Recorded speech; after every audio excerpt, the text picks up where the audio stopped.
अस्सलाम वालेकुम। मानसून के अख्ताम के साथ ही वतन अजीज में मौसम खजा का बाकायदा आगाज होने जा रहा है। मौसम खजा में दिन कदरे गर्म रहते हैं, लेकिन रातें अक्सर इलाकों में ठंडी होना शुरू हो जाती हैं। कुछ इलाकों में ठंडी होना शुरू हो चुकी हैं। रात और सुबह के औकात में काफी हद तक खुनकी महसूस की जा रही है। गुज़श्ता 24 घंटों के दौरान भी वतन अजीज के बेशतर मकामात पर मौसम खुश्क और गर्म रहा। सैटेलाइट तस्वीर पर नजर डालें तो सिंध और बलूचिस्तान के मुख्तलिफ इलाकों में कहीं हल्के तो कहीं गहरे बादल साया फिगन है, जबकि पंजाब के बेशतर इलाकों के साथ साथ शुमाल मगरबी सिंध, बलूचिस्तान और पख्तूनख्वा के इलाकों में मतला साफ दिखाई दे रहा है। कुछ शुमाली पंजाब के इलाकों के अलावा बलई पख्तूनख्वा के इलाकों में हल्के फुल्के बादल जरूर देखने को मिल रहे हैं, जबकि कश्मीर के चंद एक इलाकों से ग्राउंड लेवल धुंध की भी इतलात मौसूल हुई हैं। मौसमी सिस्टमों पर नजर डालें तो एक लो प्रेशर एरिया इस वक्त खलीज बंगाल पर देखा जा सकता है। ये आने वाले दिनों के दौरान मजीद शिद्दत इख्तियार करेगा, लेकिन अभी फिलहाल इसको जो हवाओं की स्पोर्ट है वो ज्यादा नहीं है। अभी भी देखें तो एक साइक्लोन जो कि कैटेगरी 5 में पहुंच चुका है, इस वक्त भी ये चीन के मशरक में मौजूद है और अभी फिलहाल ज्यादातर हमारे खित्ते की जो हवाएं हैं वो इसी सिस्टम की तरफ जा रही हैं। जबकि ये सिस्टम जैसे जैसे आगे बढ़ेगा तो ये हवाएं कुछ लो प्रेशर एरिया जो इस वक्त खलीज बंगाल पर मौजूद है इसको सपोर्ट करेंगे और यहाँ पर ये शिद्दत इख्तियार करेगा। अगर हम 25 सितंबर की सूरत हाल को देखें तो यहाँ पर देख सकते हैं कि ये वेलमार्क लो प्रेशर या फिर डिप्रेशन की हालत तक पहुंच चुका होगा, लेकिन जो समुद्री तूफान है वो जनूब मशरकी चाइना को मुतासर कर रहा होगा। तो हमारे खित्ते की अभी भी तकरीबन 75% जो हवाएं होंगी वो इन्हीं समुद्री तूफानों की तरफ मुतवज्जे होंगी, इसलिए ये सिस्टम मजीद आगे शिद्दत इख्तियार करके बढ़े। अभी फिलहाल इसके इम्कानात काफी कम दिखाई दे रहे हैं, लेकिन ये भी मुमकिन है कि 27-28 को जाकर ये हवाएं कुछ हद तक इसको सपोर्ट करें और उसके बाद ये डिप्रेशन या डीप डिप्रेशन की शिद्दत तक भी जाए।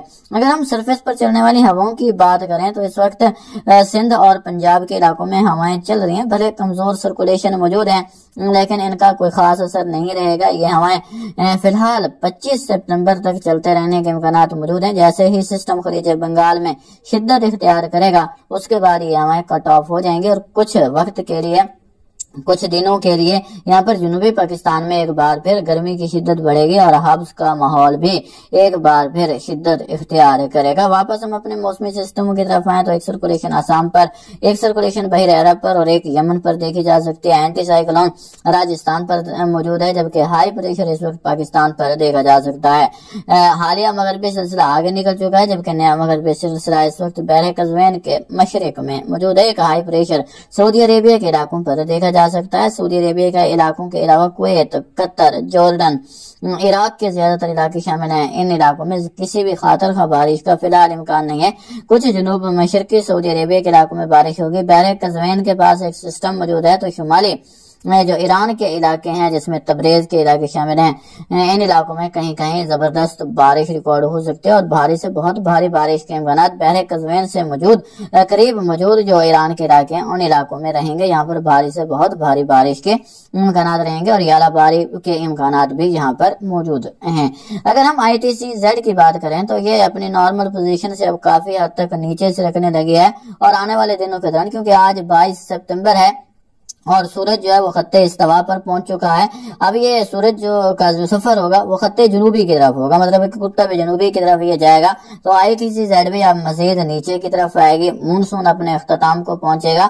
शुमाल मशरकी मानसून का आगाज होगा। अभी जनूब मगरबी मानसून था जो अपने अख्ताम को पहुंच रहा है, उसके बाद शुमाल मशरकी मानसून का आगाज होगा, लेकिन इसका को खास असर पाकिस्तान पर नहीं पड़ता, क्योंकि ये जो हवाएं होती हैं ये खुश्क आ रही होती हैं, इसलिए ये मानसून जो है वो पाकिस्तान में नहीं बरसता। इसका जो ज्यादातर असर होता है वो भारत के जो मशरकी सैली इलाका जाते हैं इन इलाकों में, श्रीलंका के इलाकों में देखने को मिलता है और यहाँ पर ये भारी बारिशों का सबब बनता है, क्योंकि हवाएं जो है वो शुमाल मशरक से आ रही होती हैं। तो यहाँ पर जो सैली इलाके हैं इन इलाकों में भारी बारिशें रिकॉर्ड की जाती हैं और आने वाले जो दिन हैं, जो हफ्ते हैं, इन हफ्तों के दौरान जो है वो खलीज बंगाल में समुद्री तूफान बनने के इम्कानात मौजूद है। मगर याद रखें बहिर अरब में फिलहाल कोई समुद्री तूफान बने इसके इम्कानात काफी कम दिखाई दे रहे हैं। उसकी वजूहात پہلے بھی میں کئی بار آگاہ کر چکا ہوں، مزید اس بارے ہم بات کرتے رہیں گے۔ ان تمام تر موسمی سسٹم کے ذریعے اثر اگلے 24 گھنٹوں کے موسمی صورتحال پر نظر ڈالیں تو سندھ کے جو سیلی علاقے جاتے ہیں، جو بلوچستان کے سیلی علاقے جاتے ہیں، ان علاقوں میں بادل رہیں گے، کچھ گہرے بادلوں سے رمجھم بوندا باندی ہو سکتی ہے، لیکن کسی خاطر خواہ بارش کا امکان نہیں۔ باقی وسطی اور شمالی سندھ بلوچستان کے زیادہ تر علاقوں میں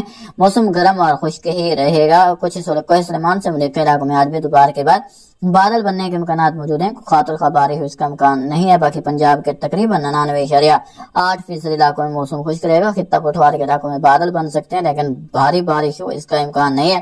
پختونخوا کے علاقوں میں بھی کیونکہ ہائی پریشر کا اثر ہے، تو ابھی فی الحال اگلے 24 گھنٹوں کے دوران یہاں پر بھی زیادہ تر مقامات پر کسی خاطر خواہ بارش کا امکان نہیں۔ بھلے پختونخوا کے علاقوں کے علاوہ وزیرستان کی پہاڑوں پر بادل ضرور دیکھنے کو مل سکتے ہیں، لیکن کوئی تگڑی بارش ہو اس کا امکان نہیں ہے۔ کشمیر کے علاقوں میں بھی ہلکے پھلکے بادل دیکھے جا سکتے ہیں، لیکن زیادہ تر مقامات پر موسم خشک ہی بنا رہے گا۔ آنے والے سسٹم کا ٹریک کا رہے گا۔ آپ کو گزشتہ روز بھی آگاہ کیا تھا کہ ابھی بھی 60% اس کے امکانات یہی ہیں کہ یہ گجرات کے راستے بحر عرب میں داخل ہو اور بحر عرب کے وسطی علاقوں پر جا کر یہ اپنی شدت کھوئے اور سرکولیشن کی حالت میں عمان کے قریب پہنچے۔ لیکن اس کے آپ کو آگاہ کیا تھا کہ اس دورانیے میں کیونکہ سسٹم کے مڑنے کے امکانات موجود ہوتے ہیں، تو یہ جو ہے وہ کرو کر سکتا ہے، مطلب کہ مڑ سکتا ہے۔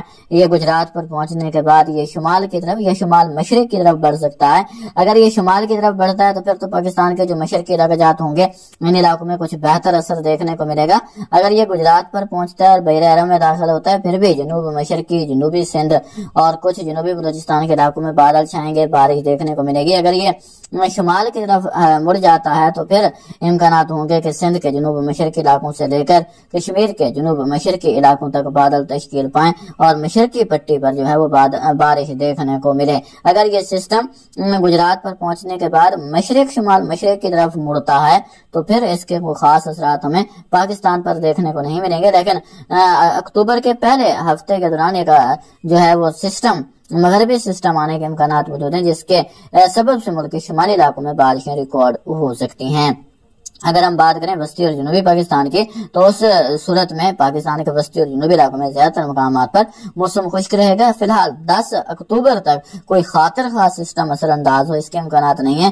اس کے بعد ایک سسٹم جو ہے وہ وسطی اور شمالی پاکستان کو متاثر کر سکتا ہے، لیکن اس کے امکانات فی الحال 50-50 ہیں۔ جیسے جیسے تصویر واضح ہوگی اس بارے آپ کو آگاہ کرتے رہیں گے۔ کسان بھائی معمول کی سرگرمیاں جاری رکھیں۔ سیلاب سے متاثرہ علاقوں میں فی الحال آنے والے 2 ہفتوں کے دوران کوئی خاطر خواہ بارش ہو اس کا امکان نہیں ہے، لیکن اگر یہ سسٹم راجستھان کے مغربی علاقوں سے ہو کر آگے کی طرف بڑھتا ہے تو پھر جو مشرقی پٹی ہے، جو دریائے ستلج سے علاقے متاثر ہوئے تھے، ان علاقوں میں کچھ حد تک بارش کے امکانات موجود ہوں گے، جس میں ویاڑی، لودھرا، بہاول نگر، بہاولپور، اکاڑا، پاک پتن، قصور، سیال کوٹ، ناروال، سانگڑ، میرپور خاص، عمرکوٹ، اسلام کوٹ کے علاقے قابل ذکر ہیں گے، جس بارے آپ کو وقتاً فوقتاً آگاہ کیا جاتا رہے گا۔ جاتے جاتے ہم یہاں پر دریاؤں کی صورتحال پر نظر ڈالیں تو ابھی بھی دریائے ستلج میں گنڈا سنگھ والا کے مقام پر درمیانے درجے کی سیلابی صورتحال ہے، جبکہ سلمان کی اور اسلام پر جو ہے وہ نچلے درجے کی سیلابی صورتحال برقرار ہے، جبکہ پانچ پر بہاؤ نارمل ہو چکا ہے۔